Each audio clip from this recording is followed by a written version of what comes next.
자, 우리가 이제 계획 중에서 항상 루틴한 것들은 표준화되어 있다 그랬죠. 그래서 그걸 표준 계획이라고 그랬습니다. 이것도 뭐 앞서 설명한 것이지만 조직에 있어서 표준화된 어떤 계획을 설정해 놓고 반복해서 업무를 수행할 때 이를 기초로 함으로써 어, 어떤 뭐 예산이라든가 새로 계획을 한다든가 이런 일이 이제 계속 반복될 필요가 없죠. 그래서 이런 것들을 우리가 정책과 절차가 있습니다. 정책이라고 하는 회사의 방침에 이럴 경우에는 이렇게 된다 하는 것이 뭐 정례화되어 있는 거예요. 특정한 상황에서의 의사결정과 행동의 광범위한 가이드라인이 되는 표준계획이다. 뭐 인사정책이라든가 무슨 뭐 광고정책, 판매정책 뭐 이런 게 있을 수 있죠. 그 다음에 이제 절차, procedure라고 하죠. procedure 또는 규칙, rule, 회사 내규 뭐 이런 거예요. 이것이 이제 뭐 정례화돼 있어요. 그 특정한 상황에서 어떤 행동을 해야 하는지 세세하게 규정한 것. 책에서는 한 회사의 이제 성희롱 문제를 다루는 문제를 예를 들었는데 요새 이제 기업에서 그 정부나 또는 이런 단체에서 성희롱 문제가 상당히 심각하죠. 그러니까 불과 한 10년 전에는 남녀 직원, 고위 직원이 부하 직원한테 하는 얘기들이 전혀 성희롱 대상이 아니었는데 요새는 뭐예요? 좀 기분 나쁘면 다 성희롱이라고 하는 거죠. 그래서 이런 것들에 대해서 어떻게 대처해야 할 것인가 하는 가이드라인 같은 거, 매뉴얼 같은 걸 만들어 놓을 수도 있습니다. 이런 것들이 이제 정책과 절차로 볼 수 있고요. 그 다음에 또 이제 우리가 예산이라고 하는 것은 이게 이제 어떻게 보면 매년 큰 틀에서 짜여지긴 하는데 이거는 그것도 매년 그 필요한 자원과 새로운 요구 부서가 서로 달라질 수가 있죠. 그죠? 또 매년 계획이 달라짐으로써 예산은 새롭게 편성해야 되는 겁니다.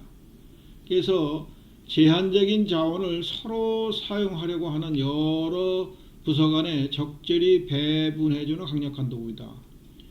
그러니까 우리나라 정부로 보면 기획 예산처가 있죠. 이런 데서 하는 일이 옛날에 보면 기획실, 기획부, 그러니까 회사에서 보면 기획실 이런 데가 상당한 파워를 갖고 있어. 왜? 이런 예산에 의해서 돈을 배분하는 기능 갖고 있기 때문에. 그러니까 요구부서 요구하는 데는 많아요. 돈 달라고 하는 데는. 그러면 이게 내가 회사 전체로 봤을 때 어떤 데는 자르고 뭐 이래야 되잖아요. 그리고 또 어느 때는 특정 분야를 사업을 키우려면 그쪽으로 돈을 몰아줘야 되겠죠. 이런 거 하는 것들을 우리가 예산이라 그래요. 뭐 예산도 1년 예산이 있고 뭐 중장기 예산을 잡을 수도 있고 또 매일매일의 예산을 잡을 수도 있는 겁니다. 그 다음에 이제 프로젝트 스케줄. 이거는 특별한 과업, 어떤 타켓을 가지고 그것을 개발하려고 개발하기 위해서 모였다가 일이 성공되면 해산하는 거예요. 이게 특별한 과업성취를 성취하기 위해서 타켓포스트라는 말도 해요. 타켓포스트. 특별한 과업 성취를 목적으로 수립되는 일회성 계획. 이거는 이번 계획이 성공하면은 뭐 없어지는 계획들이죠. 그래서 구체적인 목표, 수행해야 할 활동과 내용, 시기, 자원 요소 등의 내역 등을 포함해서 프로젝트 스케줄이 딱 만들어지면은 해산했다가 또 다른 계획을 갖고 또 만들어지기도 하고 이게 프로젝트 스케줄이 빈번하게 잘 이루어지고 이게 성공하는 기업일수록 그 기업은 성공할 수가 있는 겁니다. 그 다음에 이제 구체적으로 계획 수립을 어떻게 해야 되느냐. 계획 수립이 좋은 건 알겠는데 계획 수립도 뭐 주먹구구식으로 할 수 있는 건 아니겠죠. 그죠? 물론 여러분들은 공부에 관련돼서는 유치원 때부터 수 없는 계획을 수립해 왔을 거예요. 그죠? 근데 이게 뭐 학교에서 선생님이 내라니까 어거지로 내는 경우도 있고 또 엄마가 옆에서 지켜보다가 그냥 막 엄마 생각으로 막 만들어내는 경우도 있고 뭐 별의별 일들이 다 있어요. 그죠? 그래서 계획 수립이 쉽지만은 않아요. 그리고 또 자신에 대해서 잘 알고 주변 환경에 대해서 잘 알아야만 계획 수립을 잘 할 수가 있는 겁니다.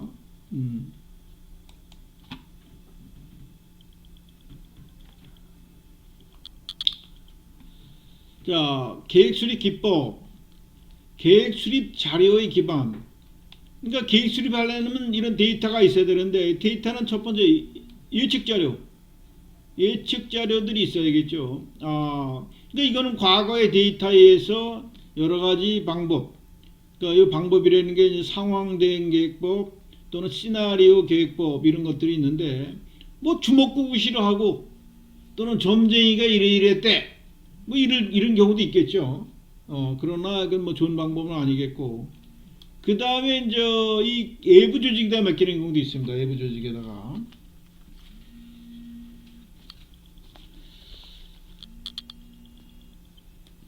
외부 조직에다 맡기는 경우에는 전문가들이 활용해서 외부 조직을 활용하는 경우도 좋은 경우도 있지만은 사실은 내부 구성원과 협업에 의해서 하는 것이 좋겠습니다. 좋겠어요. 자, 구체적으로 보면은 예측법에 있어서 상황 대응 계획법이 있고 이 상황에 대해서 이 컨틴전시라고 해요. 컨틴전시에 대해서 적절히 대응할수록 계획을 세우는 것이 있고 시나리오 계획법은 A 같다, B로 갈 것 같다, C로 갈 거다, D다 이럴 때마다 구체적인 계획안들이 다 만들어지는 거예요. 이런 것들도 대부분 다 군대에서 하던 방법들을 이제 2차 대전이 끝나고 일반 기업에서 이제 받아들여지는 계획들이고 벤치마킹은 뭐 쉽게 얘기하면 남의 거 잘 된 사람 거 가서 뺏겨오는 거예요. 뺏겨오는 거. 가서 잘 하는 사람들 가서 보고 뺏겨가지고 그대로 신청하거나 좀 모디파이는 할 수 있겠죠. 참여 계획 수립법. 요거는 구성원들이 참여해서 한다는 얘기인데 사실은 모든 계획이든지 내부 구성원들이 참여를 하는 것이 좋은 거죠. 그러나 이제 정부에서도 이런 것도 있죠. 참여 예산제도 뭐 이런 거 있죠. 소위 정부기구 행정부에만 예산 짜도록 하지 말고 그 지역사회 그 관계자들이 다 예산 계획에 참여를 해서 예산을 만들어야 된다. 이렇게 주장하는 건데 이게 사실 실행하기가 그렇게 실천하기가 꼭 좋은 방법은 아닙니다. 어려워요, 실제. 왜냐하면은 그 계획을 하는 예산을 세우는 사람이 전문가적 시각이 있는데 그냥 감나라 배나라 이런 시어머니 같은 사람이 많다고 해가지고 예산이 잘 편성될 것이냐 하는 데는 퀘션이 있는 거예요.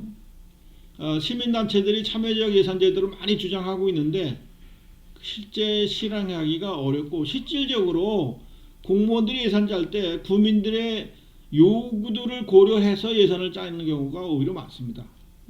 그래서 오히려 국회의원이나 아니면 그 지역 장들의 정치적 목적에 의해서 예산이나 계획이 엉터리로가 되는 경우가 오히려 많지. 그 공무원들의 능력은 훌륭한 사람들이 상당히 많기 때문에 쓸데없이 참여하는 정치적인 목적, 무슨 뭐 개인적인 목적에 의해서 예산이 왜곡되는 경우가 일어나면은 사실 안 되는 겁니다.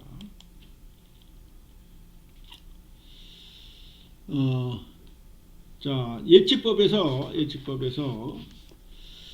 그 예측을 하는 데 있어서 전문가들이 예측을 수용하는 경우도 있고 막연히 아니면 공표된 각종 예측 자료들 이건 뭐 저 앞에서 얘기했듯이 경제 지표들이 수없이 많죠. 뭐 이런 것들을 고려해서 계획을 수립하는데 이용할 수도 있고 각종 기관의 예측 이런 것들을 경영자나 또는 뭐 최고 경영자나 뭐 중간 관리 이런 사람들이 계획 수립에 예측치를 고려해서 계획을 수립하는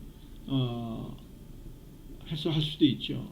올바른 좋은 계획이 나오면 이게 좋은 것이고요. 그 다음에 근데 이제 그 예측 자료는 사실 그 우리나라뿐만 아니라 세계 주요 기관 뭐 또 우리나라의 정부나 뭐 한국은행, 뭐 삼성경제연구소, LG경제연구소 이런 데서도 매년마다 경제를 예측을 하죠. 성장률이 어떻고 소득이 어떻게 되고 이런 걸 하는데 매년 만에 가서 이렇게 비교를 해보면요 다 맞는 데가 거의 없어요. 거의 다 엉터리예요 사실은. 그러면 예측을 왜 하느냐? 그러니까 예측에 의해서 우리나라 경제 모든 지표나 아니면 기업들의 행동 거지에 대한 계획을 세워서 움직이는 거예요. 그러니까 세상은 변하기 때문에 그 예측대로 되지는 않겠죠. 그죠? 예측대로 되는데 그런 예측을 해서 미리 설계를 해서 대응하는 것이 그것이 어떻게 보면 그 정부나 또는 기업들이 해야 될 일들이에요. 때로는 예측한다는 것이 일종의 실행 계획도 같은 거예요. 나는 이렇게 해서 경제 성장률을 이렇게까지 올려야 된다. 이런 실행 목표일 수도 있습니다. 예측이라는 것이. 예측법에서 가장 대표적인 것들이 이제 상황 대응 계획법. 상황 대응. 이것은 뭐냐면은 환경 변화로 인하여 당초 계획이 부적절한 것으로 판단되어 새로운 환경에 대응할 수 있는 대안을 찾아 행동을 수정하는 과정. 그러니까 상황에 맞게끔 내가 당초 나는 이렇게 했기 때문에 난 죽으나 사나 이렇게 해야 된다는 거예요. 그럼 어떻게 회사가 망하는데도 뭐 책임질 일이 없다 이런 얘기? 말이 안 되겠죠, 그죠? 그래서 아무리 초기에 계획이 이렇게 세워졌다 하더라도 상황이 변하면 우리 좋은 예로 이제 작년에 코로나19가 발생했는데 모든 기업이 이게 맞게끔 그 당초 계획을 변경했어야 됐을 겁니다. 지금 여행업자 같은 경우는 국내뿐만 아니라 국외 여행이 거의 안 되죠. 비행기도 잘 안 뜨죠. 그러니까 지금 여행사, 항공사 뭐 이런 데들은 지금 엄청난 위기를 겪고 있죠. 물론 동네 식당서부터 뭐 근데 나도 이제 이런 식당들 이렇게 좀 가보면은 여전히 잘 되는 사람은 아직도 줄 서서 먹더라고요. 그러니까 식당이나 이런 데도 잘 안 되는 데는 왜 안 될까를 이번 기회에 아주 냉철히 반성해야 되는 거예요. 지금도 음식이 아주 잘 하는 데는 지금도 사람이 가서 바글바글하고 줄 서서 먹어야 되는 데가 많이 있어요. 그래서 그러니까 예전에 그냥 사람이 밀려와가지고 막 장사를 막 아메리카에도 막 되던 시절도 있었죠. 이런 사람들은 이럴 기회에 좀 냉정히 봐야 돼요. 이제는 내가 음식을 잘해서 음식 맛이 좋아서 손님이 왔던 것이 아니라 그냥 사람들이 그냥 많이 다니다 보니까 음식점이 잘 된 거구나 이렇게 생각하셔야 돼요. 이런 집들은 주로 이제 관광지들이나 아니면은 역전 앞, 버스 정류장 근처 이런 데는 음식을 잘 할 이유가 없어요. 왜? 사람들이 그냥 아무나 밀고 들어와서 먹고 가고 그러니까 그냥 얼른 먹고 뭐 이런 데도 그냥 되는 거예요. 음식 맛이 없어도 그냥 먹어요. 그럼 다음에 또 안 오면 되는 거니까. 그러나 내가 음식점으로 성공을 하려면은 이런 장소적 이점이 아니라 진짜 음식을 잘하는 방법을 고민을 해야 되겠죠. 그 다음에 이제 시나리오 계획법. 시나리오 계획법은 요게 옆에 보시는 분이 이게 아무래도 이분이 이제 돌아갔을 때 허먼 칸이라고 하는 아주 유명한 미래학자였었는데 이 사람이 이제 시나리오 계획법을 개발을 했어요. 그래서 미래에 전개될 여러 가지 시나리오 A 같은 상황, B 같은 상황, C 같은 상황에 따라서 실행 계획을 짜는 거죠. 그래서 성공한 사례가 로열 더치셀 이런 경우. 그러니까 로열 더치셀이 미국에 있는 석유회사인데 미국에서 한 7위 정도밖에 안 되는 석유회사인데 그 오일 쇼크가 났을 때를 예상을 해서 그 실행 계획을 잘 세워가지고 성공을 해서 미국 최고의 소위 정유회사로 큰 사례가 있습니다.